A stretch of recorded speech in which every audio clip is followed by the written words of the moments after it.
Hello everybody, and welcome to the texturing, lighting and rendering section of the Heat Rocket tutorial.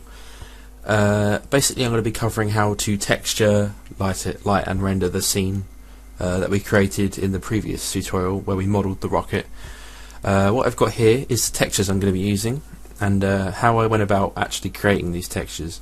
So this one is just taken from the internet. I typed in metal scratches and named it that. And then this will be used for the main body of the rocket. And then I found this to this black matte vinyl wraps tutorial, which is kind of like a fuzzy black shiny tutorial, texture.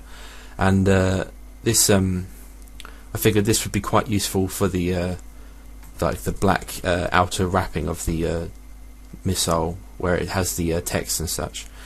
And then we go to the very end, and I mix the two together, and we got this. This texture here, which I created in Photoshop. Really easy to do. Just cut out a hole here and put the other texture behind it, and then saved it out as a TIFF. And we're going to be using this texture for the body. So let's get right into it. So we're back where we started. All the holes there, and all the tail fin, and the main body.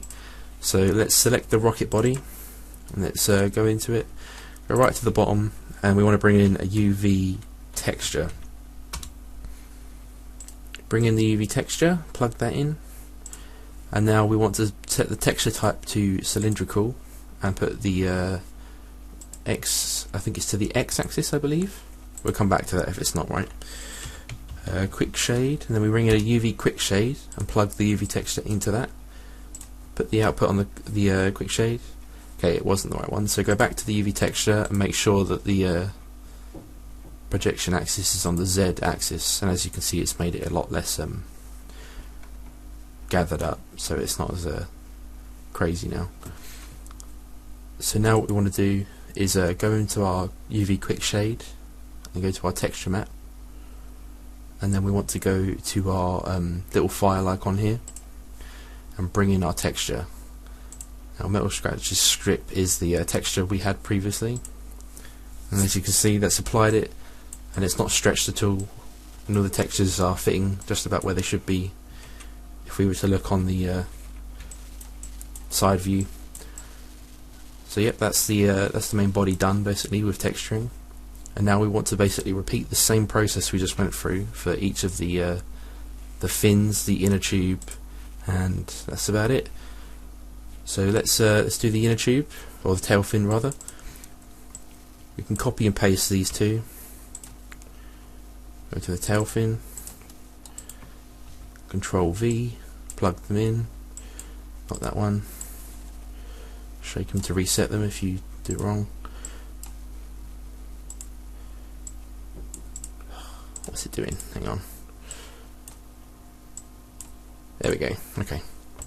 So now it's got the same texture, but it doesn't have a little decal here, so what we need to do is go into our UV quick shade, and then select metal scratches, so another texture, whatever one you want, and then we've got that. So if we go back to our main thing, we've got this whole texture here.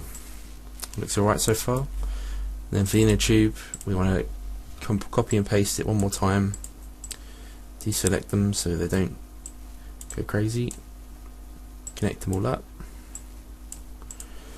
As you can see, it's been applied in there, but we want a different texture now.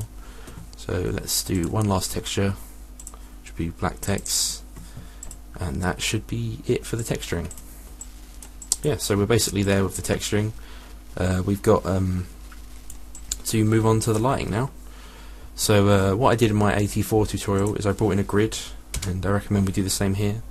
Bring in a grid, move it down a little bit, put the uniform scale up to 100, so it covers like the whole area. And we'll be using this as a reflection, or like something for the shadow to hit, so call it shadow grid or something.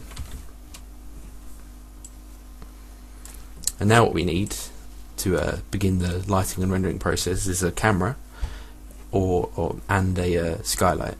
So let's bring in a skylight. As you can see, it's brought in the sunlight and the skylight. Place them there. We'll get back to these in a second. And it's changed all the lighting in the scene also. and let's bring in a camera. You can bring it in up here in the Lights of Cameras tab, but I tend to bring it in here where it says no cam. You click on no new camera and it'll bring in a new camera. You want to have this padlock selected in order to move around with the camera, because if you don't, it will take you out of the camera and it will stay in a still place. To get back into it, you just go in here and cam 1. So let's find a position we want. Let's say here.